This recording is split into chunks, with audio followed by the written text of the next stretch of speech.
Hey, welcome back, ghouls and goblins. I hope you're having an absolute magical day. Thank you so much for taking the time to support the channel.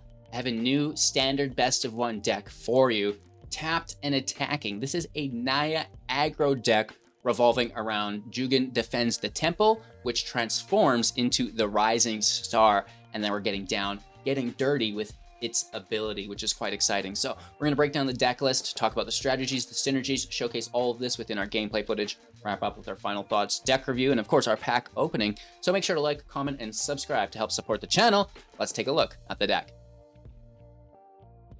Okay, so here we are, tapped and attacking. A Naya Aggro deck with a 2.1 average mana value, very aggressive, 24 lands, 26 creatures to our 10 non-creatures, right? So it's a very interesting blend, let's say. We do have some life gain. We have the ramp here within the Prosperous Innkeeper, just to kind of round the deck out. It's not one of the core concepts, but I like to mention this right away, as it will help us not only become more consistent with our mana base, like I mentioned, but the mitigation of any damage our opponent is doing through the life gain is fantastic as well, right? And then we're making plenty of creatures within the build to take advantage of that. And so it's a good spot to start. First and foremost, though, let's get right into it. The Remnant of the Rising Star, a 2/2 with flying, and whenever another creature enters the battlefield under your control, you may pay X. When you do, put X +1/+1 counters on that creature. As long as you control 5 or more modified creatures, the Rising Star will have +5/+5 and trample, taking it to a 7/7 with flying and trample, right? So that's fantastic. And you know, what we're doing in the match here is we're putting in creatures, like I mentioned, gaining life, and then putting +1/+1 counters on them as well, right? Doing this at instant speed for creatures that are tapped and attacking is the main synergy of the deck. You know, to highlight the name of the build, getting down and dirty through Adeline, Resplendent Cathar for 3. Whenever you attack, for each opponent, create a 1/1 white human creature that is tapped and attacking that player or planeswalker that they control. So the Rising Star's ability will trigger on the token from Adeline. It's tapped and attacking, which is fantastic. You can dump all of your mana into it for a surprise Omega Strike, if you will. Battlecry Goblin, in a similar fashion, pack tactics. Whenever the Battlecry Goblin attacks, if you attacked with creatures with total power 6 or greater this combat, create a 1/1 red Goblin creature token that's tapped and attacking. And again, dumping that mana in through the Rising Star onto that Goblin is going to be fantastic. But wait, there's more. Den of the Bugbear, and whenever it attacks, create a 1/1 red Goblin creature token that's tapped and attacking. Tapped, I love it. And it's still land, so that doesn't matter. But the fact that we can dump in with the ability here, X, to put X +1/+1 counters on those creatures that are tapped and attacking, it's going to be a lot of damage quite quickly that our opponents won't really, be planning for, I don't think. A new synergy here that we've discovered and made the most of. Filling the deck out with things like Helena and Alena. You know, what a fantastic card. At the beginning of combat on your turn, put X +1/+1 counters on another target creature you control, where X is Helena and Alena's power. That creature will gain haste until the end of turn. Another fantastic card with the Rising Star, because now Helena and Alena can enter the battlefield as a baddie, let's be honest, and then immediately make the most out of that +X by putting it on another creature as well, which is ridiculous. We can also push up Helena, not only through Ugin defends the temple, the Rising Star, but turn 2 of the temple as well, put a +1/+1 counter on up to 2 target creatures.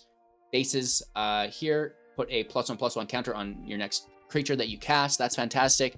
And then the Luminarch at the beginning of combat on your turn, put a +1/+1 counter on a creature you control, right? So there's plenty of ways to put counters on Helena and Alena. We can also buff it passively through the Intrepid Adversary if we kick it for extra Valor counters, giving all of our creatures +1/+1 equal to the number of times that we've paid 2 to put Valor counters on the adversary, which is fantastic, right? So there's plenty of ways in the build to push up Helena and Alena, and then Helena can push up our other creatures, defend the temple, transform into the Rising Star, like I mentioned, to push up everything else as well. And then all of a sudden, when Etching flips, it's not just a 2/2 because it's flipping on top of the Rising Star. You can dump your mana into it, and now it's 6/6 with haste, right? Fantastic. The Hopeful Initiate, it's not just a 1/2 late game. It can enter the field as, 7/8, God forbid, because we have plenty of mana. And again, most of these creatures are very low to the ground mana-wise, which is really nice because we'll be gaining, like I said, that life gain on every time we have one enter the battlefield, which is more than not Battlecry Goblin can push into itself with excess mana, which is quite nice as well, pushing up all of our goblins. Can't complain there.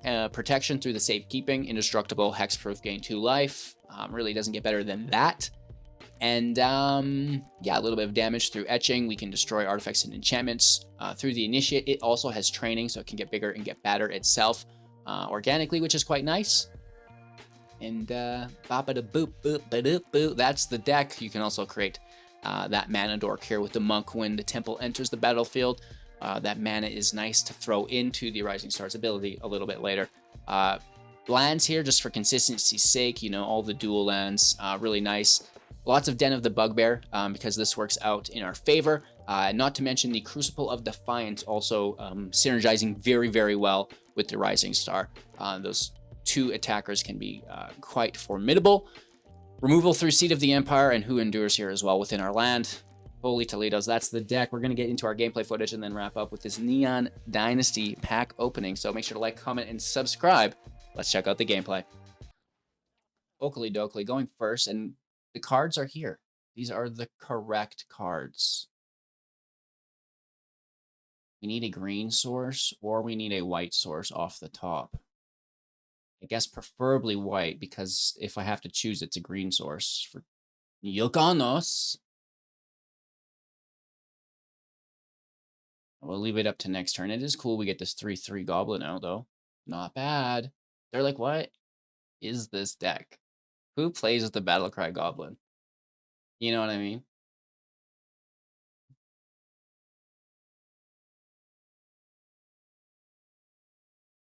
Harvester's pretty cool. It can contend us. That is a green source. Beautiful.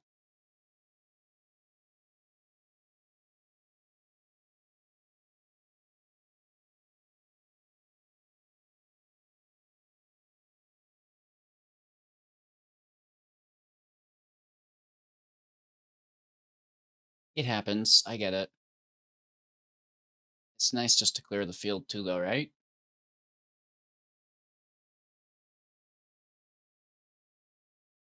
We have our manias, and we're ready to rip skis. Ready to dapple.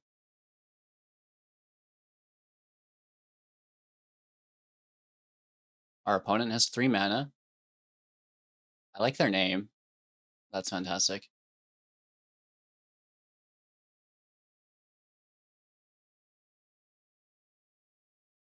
Smells like removal. There it is. A smell of removal in the morning.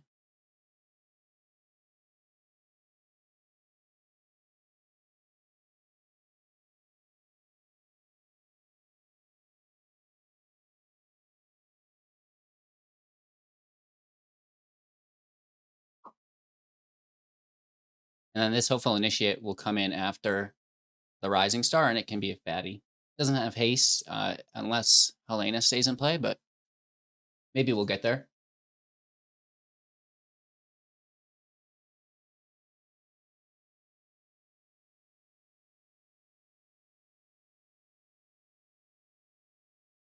Oh, Jund on the menu. 4 available mana, 1 blood token. It's the wrong card. But they kill our Rising Star, so it's the right card. Why not kill Helena, though?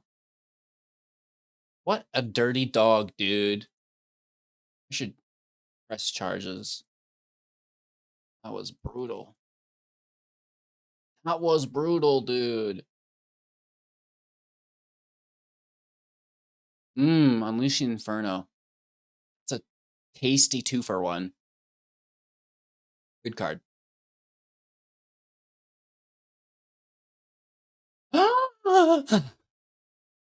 This opponent is rude. Straight rude boy. I believe that is going to lock up almost lethal. We're 1 away. We're 1 shy. 1 shy.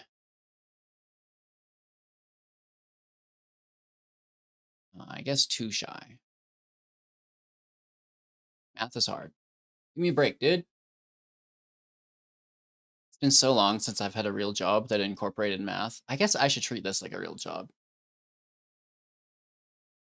Get out the times table, start studying. I'm gonna get an abacus on stream. That's how we're gonna start doing this combat damage. Yeah? Okay, let's see if we can skip all the math in the deck here again.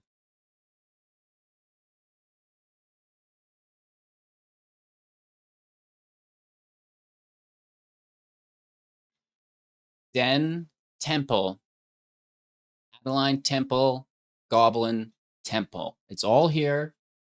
Can we connect? Probably not. Look at the deck we're playing against. It's all right. I play this deck when no one's looking as well. Need a green source, though, is the problem, huh?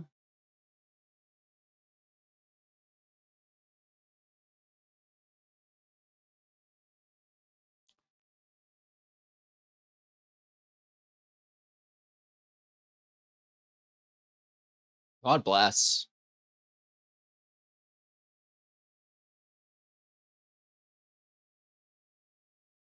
You're tough.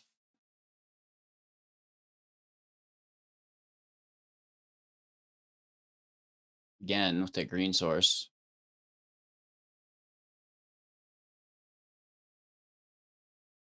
This makes Adeline a superior defender. Right, getting that free attack through so the token doesn't die.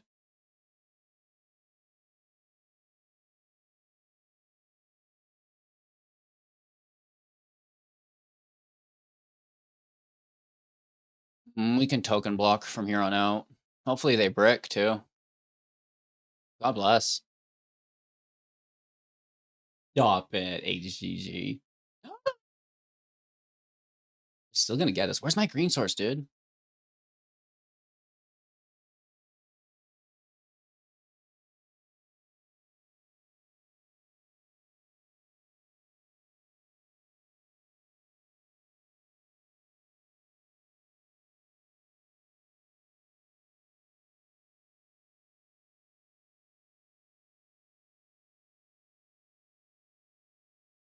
Adeline's gonna get big and get bad.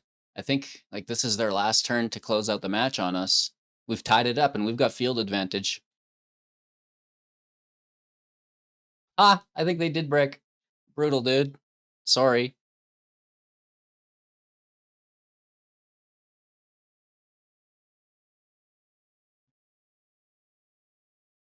Yep.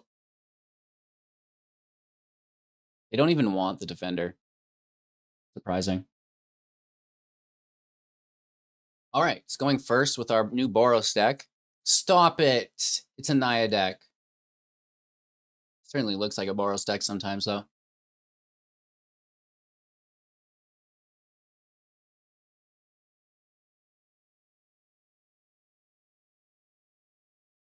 Are you there? The dead king. You know, they're dead, so they might be a little bit. Waiting on the resurrection of Osiris, huh? We'll get there one day.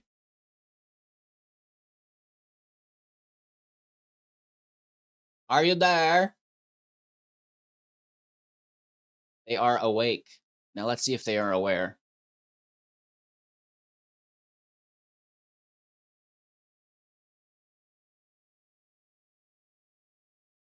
We actually want to play a white source here. Don't be a dingling, because then we can add a line on 3. You freaking goofball, huh? Land is hard. I might even Kumano for Adeline, or we save Kumano before Helena. The king is dead. Remained a king, though. No one's inheriting the throne. That's it's like the Death Knight, right, from Warcraft. Did King Arthur retain his throne as he became the Lich King, or was there like a new king, Azeroth? Oh no, dude. Kumano. Mano. Potato.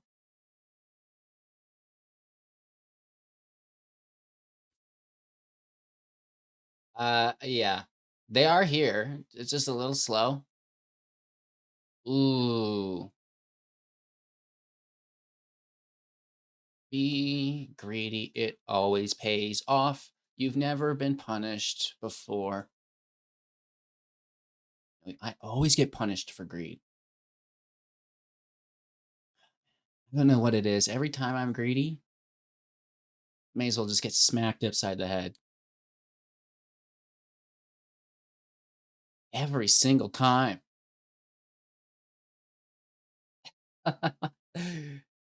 It lands. We get the mana dork, which is fun. It allows us to get dirty next turn, and maybe they've bricked here. This could be a bit of a disappointment.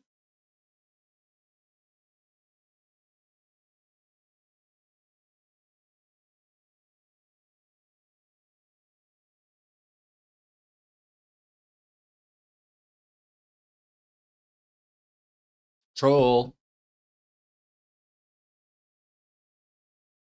Okay, we like it. We like it. We like it.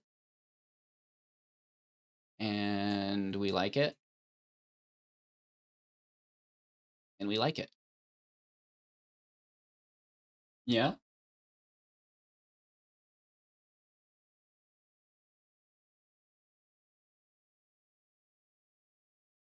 Or do we wait?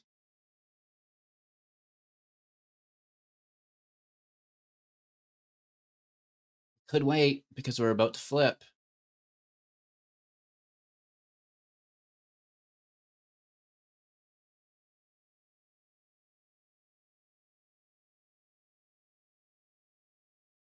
Let's see. Oh, wow. Interesting. Glad we went for it.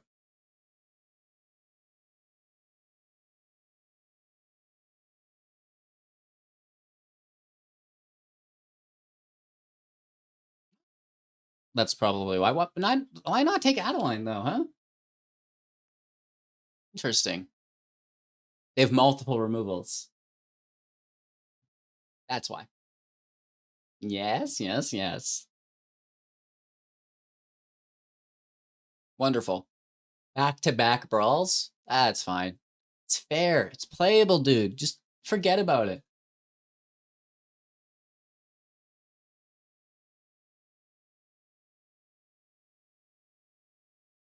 I'm okay with this. We're just going to take our time, dump in on top of the star. We have 5 available mana, so, Battle Goblin +3. Well, +4 because Kamano.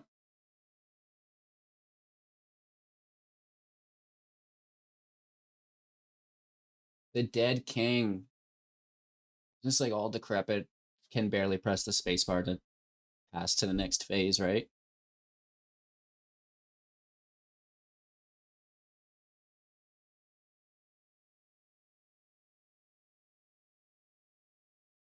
Hmm. They should take out the Rising Star, I think.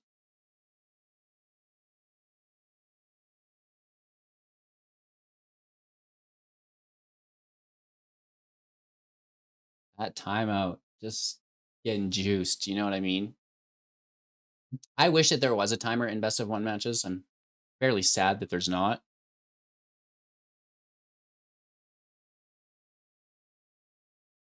Right? We'll just sit here instead.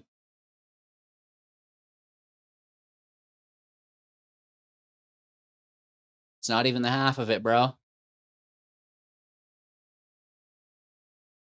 It is. We'll dump in 3, take action. Beautiful. That's a 6/6, brah. My bro.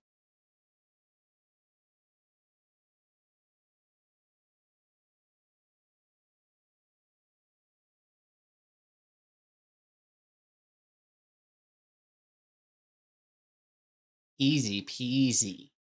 We probably just have a better chair than they do is what's going on here.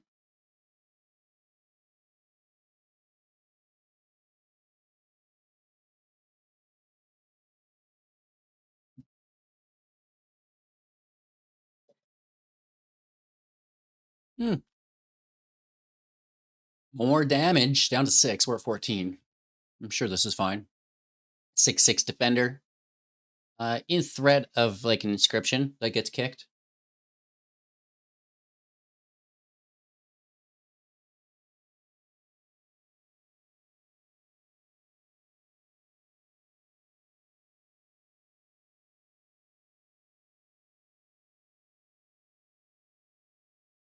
Are you there? Should I attack into a 6/6? Maybe, maybe not. I can't decide. I can't decide.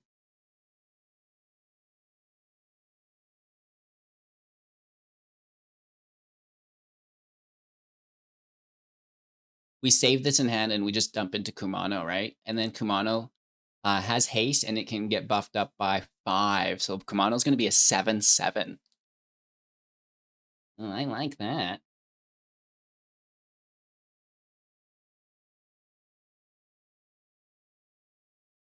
Yeah, they're like, this is not going to work out for me. Nice, dude. All right, all right, all right. Let's make the most out of it.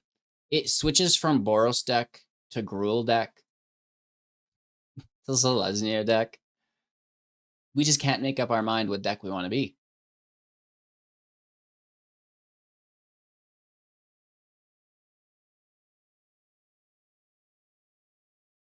Twitch Aroni, Twitch Aroni, Twitch Aroni, Twitch Aronis. I like the Innkeeper. The treasure will help us protect it, which is nice. And then we can kind of keep that protection up for the rest of the game as we continue to curve out as we regularly would. And we're just not going to play the treasure, right? Unless we top deck Helena. In that case, we're slamming it. 1 damage here. Mardu sacrifice, question mark? Interesting. Interesting.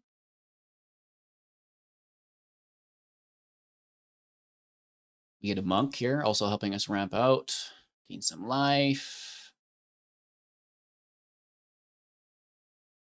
Double attack. We have safekeeping, worst case scenario. Beautiful. The exile of Kumano is pretty sick with the death effects of the Twitch and the Ghast, right? Not shabby there at all. We like that quite a bit. No attacks. Interesting. Our turn. Another land. Can't complain there either.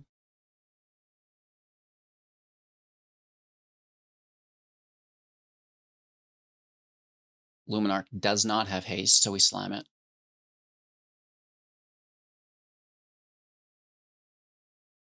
And then again, just holding up that safekeeping.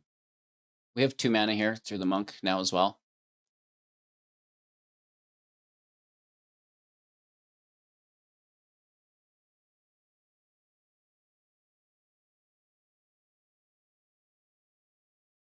We have the Hexproof as well to protect from the Wandering Emperor. 7 damage coming over. Here's a block. It goes to exile. Ooh.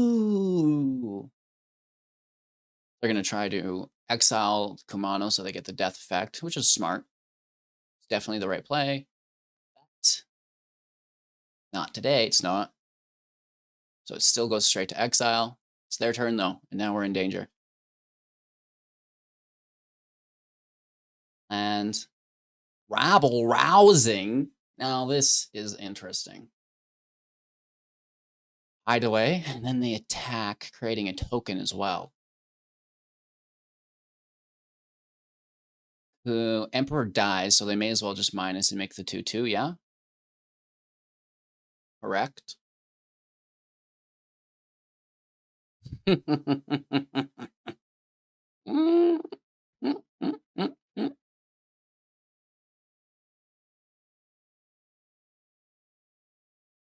Don't mind if I do, Hugh.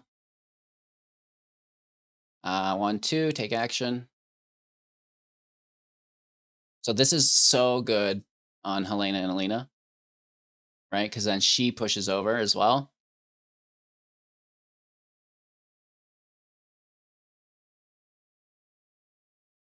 I guess we should have put that here on the Rising Star, my bad.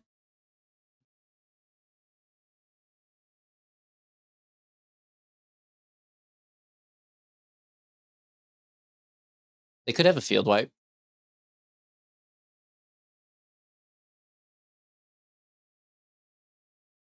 It's more than possible.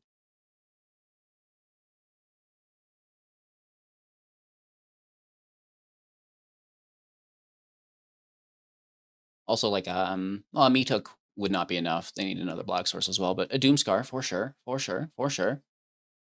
Even a March, grabbing some life's not bad. Why not kill the Temple, though?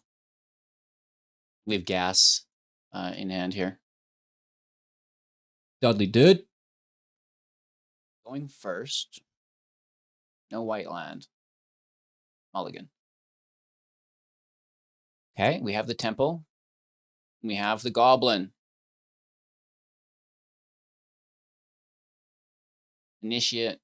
God bless. I'll always remember the time we spent together.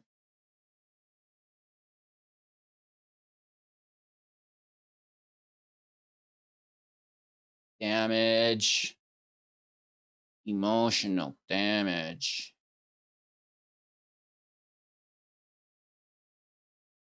Let's just go faster than them.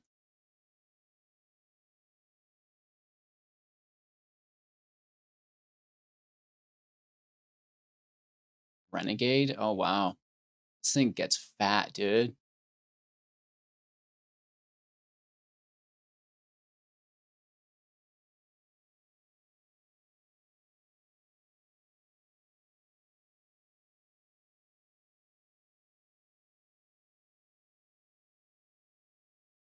All right. Temple's a little slow here, but then we can capitalize off the +1 counters.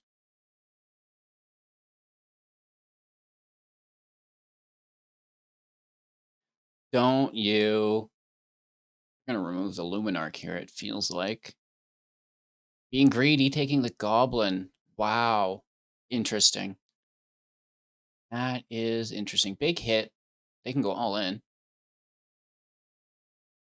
Guess they value the battery. Life, sure. Up to Innkeeper, whatever, no attacks.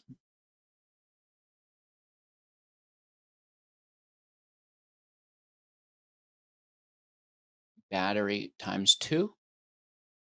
Equipped to the Renegade, equipped to Kamano. This is going to get pushed.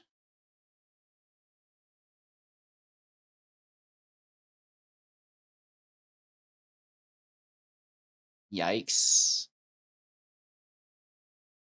Oh. Ooh-wee. Ooh-wee. No blockage.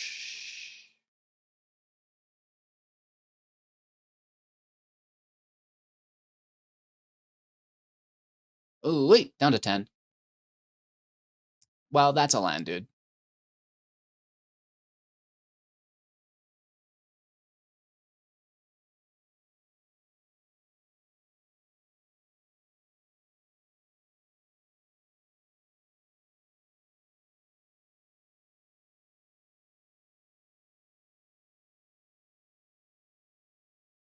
This doesn't look good.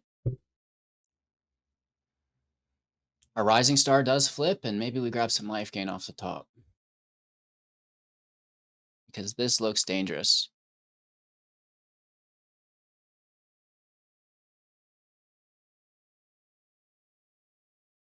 I mean, we could chump block the Renegade, stop the Innkeeper, or stop the etching with the Innkeeper.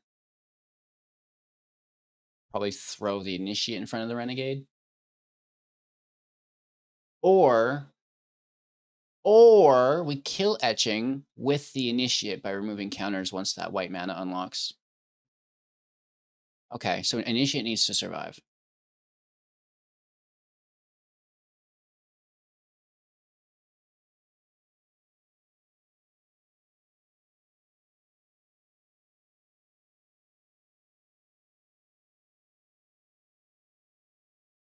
Don't you? I mean, we still get the trade. Lose our life gain, though. That sucks.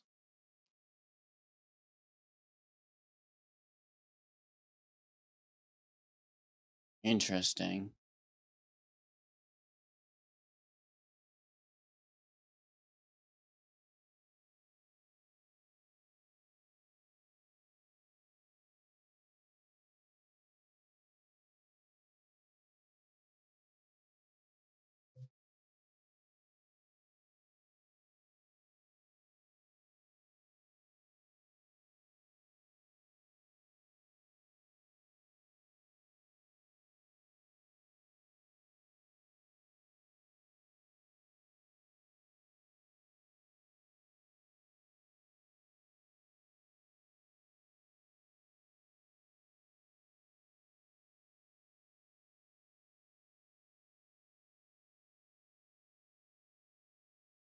I mean, this is what it's all about, is the sneak damage with the Rising Star and these tapped and attacking tokens.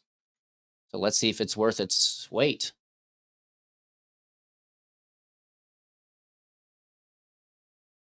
We should have blockers for life, which is scary. All right, they could just deal direct damage to our person. To our flibbo flip.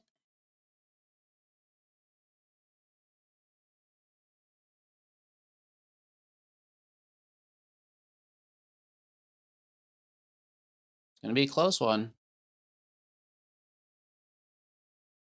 It could have trample. That would be a pro move. They spread out the rabbits to block. Worst case. Interesting.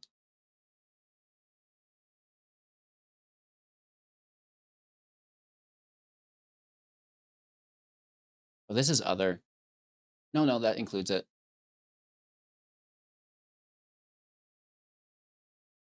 It's only 3 though, right? But it goes to 4 when we do this. And then the Rising Star goes to 8/8, I believe, here.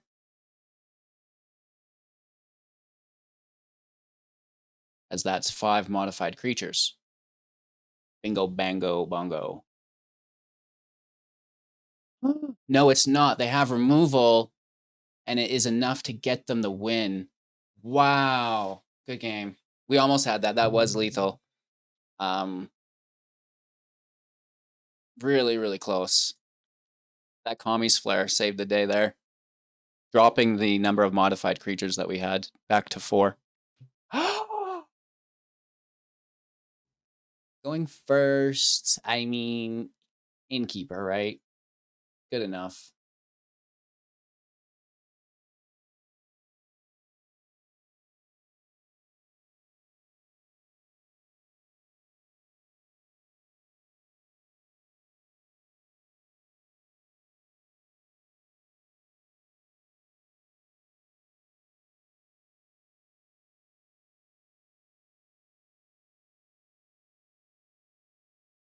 All right. I mean, I'm going to risk it for the biscuit. I would love for them to minus the Innkeeper here. No? You sure? You sure, dude?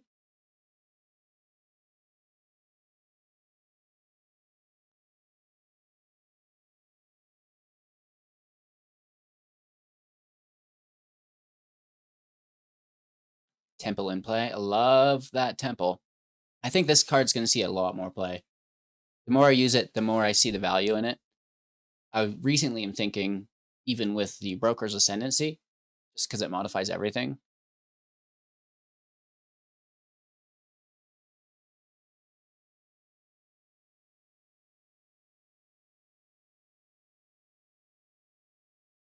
I guess they could still minus on the oh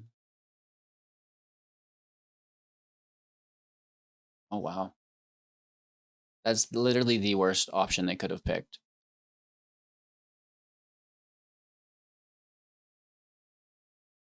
They should have blocked the Innkeeper and then minused on the token.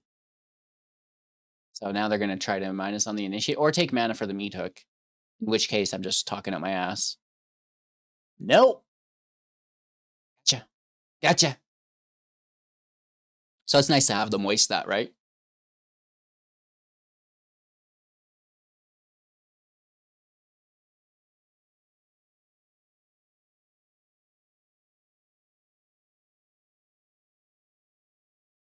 Do people play that card?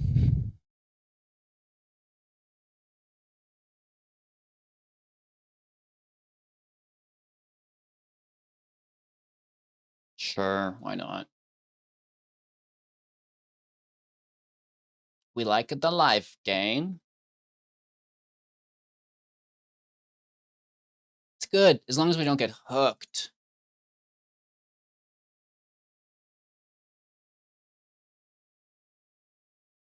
This flips, we pull a creature off the top, hooray. An Adeline off the top. A goblin off the top.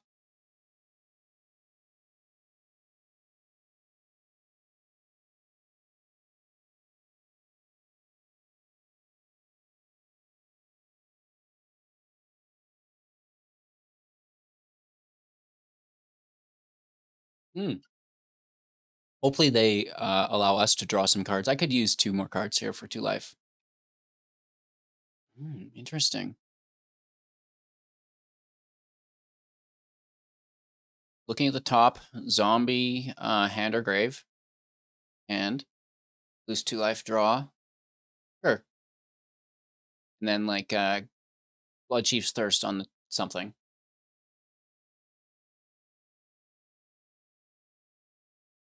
Or not.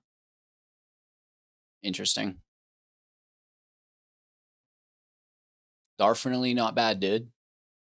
3 casual life. Bingo, bango, bongo.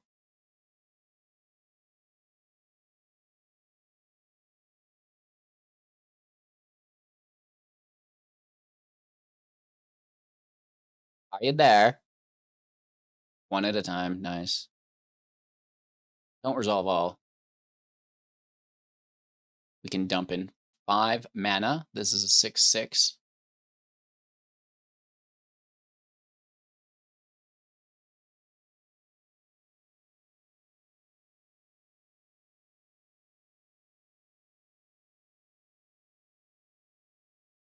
And then we start collecting 5 modified creatures.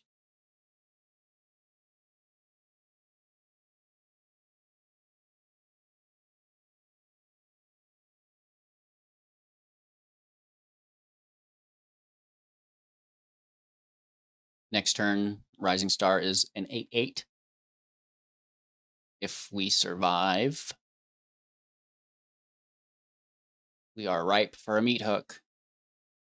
Okay, looks like we're going to survive for now. Double Death Touch. That's inappropriate. I don't like lands.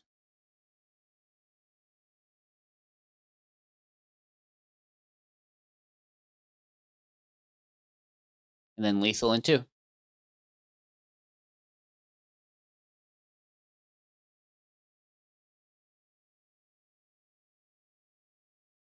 I'm sure they remove it. Let's be honest.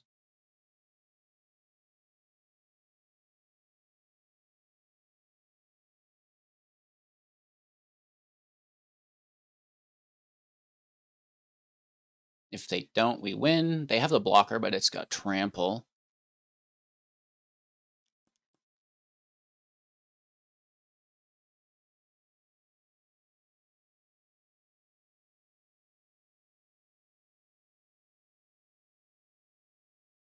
Turn. Ooh.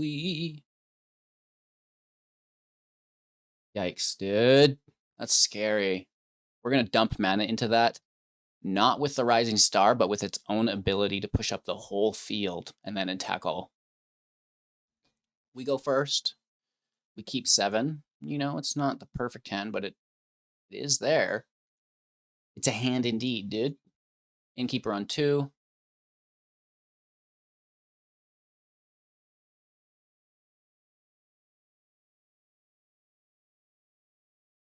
We can double drop on 3 or save that mana. Turn 5 at 6 for the Intrepid, question mark. Let's try to outpace a meat hook. Maybe that's most appropriate.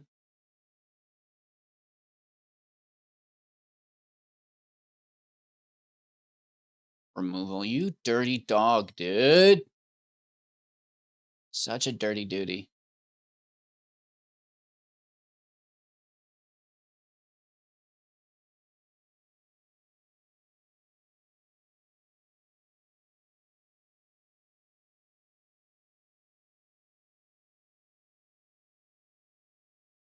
There's the hook skis.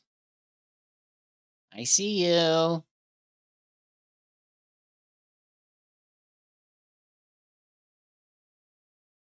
This is a very cute card. It's a looker.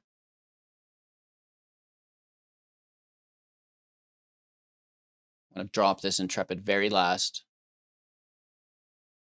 The Alpha Strike.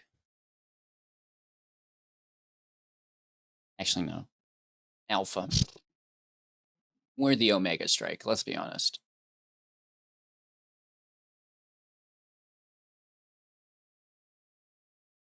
Yeah, I think I'll decline, dude. Innkeeper. Luminarco.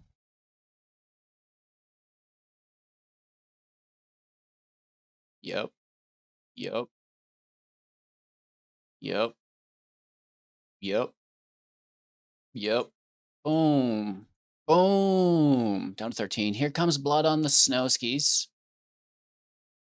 The turn after this for 6. Could be, well, yeah, maybe a Tigrid, and then they bring it back with Blood. Like, they self-wipe and just resurrect. We decline. Or maybe they just Lantern a whole bunch with the mana. I'll decline all day. Please spend your mana this way.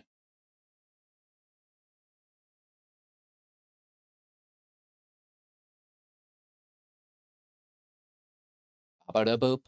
Boo-ba-da-bop. Dee-be-dee-dee-ba-da-ba-da-ba-da. Another meat hook. Wouldn't get the job done for 3. Loath and then Blood. Yes. Okay, that makes a lot of sense to me.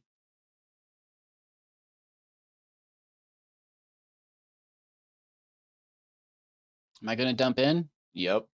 Am I going to dump in again? Yep. Bingo. Bango.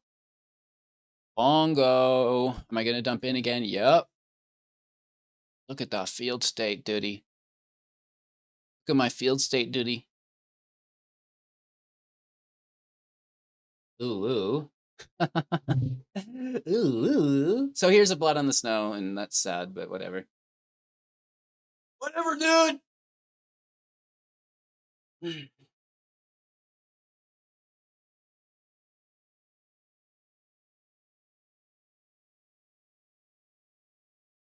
They just lost life, which helps me with my den. So they need to kill their own Loath. Oh, no, no, no, no, no, no, no. Okay, they're going for a little diggle. A little daggle. A little doogle.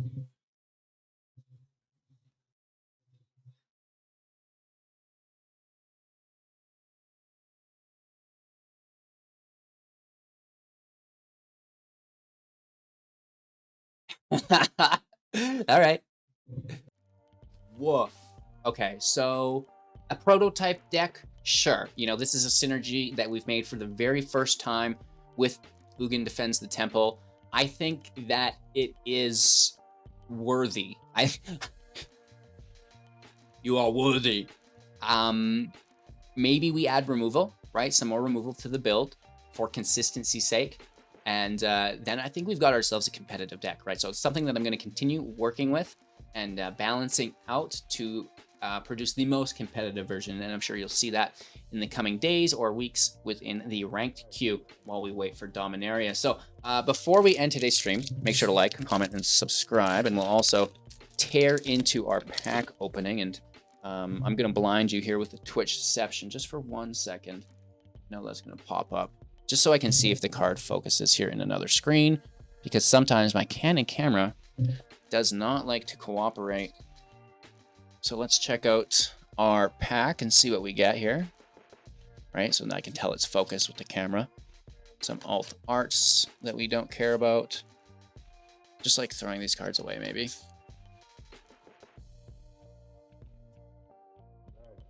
Orboro, decent. Sentinel, right? Don't care. The Ace, don't care. I see a Voltaic Surge, I'm most certain of. Patchwork Automation is actually interesting. The Mechanaut, I'm surprised this doesn't get played more. I should make a deck with that again. It's nice to be reminded of old cards. Ah, Soul of Kamigawa. Interesting. That might be a good card. Later on, as rotation hits, I actually see this being a good card, believe it or not. We like it. And then a holographic Voltaic Surge, which is also a great card to pull. And then the module card, and that's that, right? So that's our pack. Voltaic Surge, holographic, sick pull, and then the Soul of Kamigawa as well. Anywho, thank you all so much for watching. I hope you have a magical day. We'll see you soon in the next. And yeah, cheers. All that.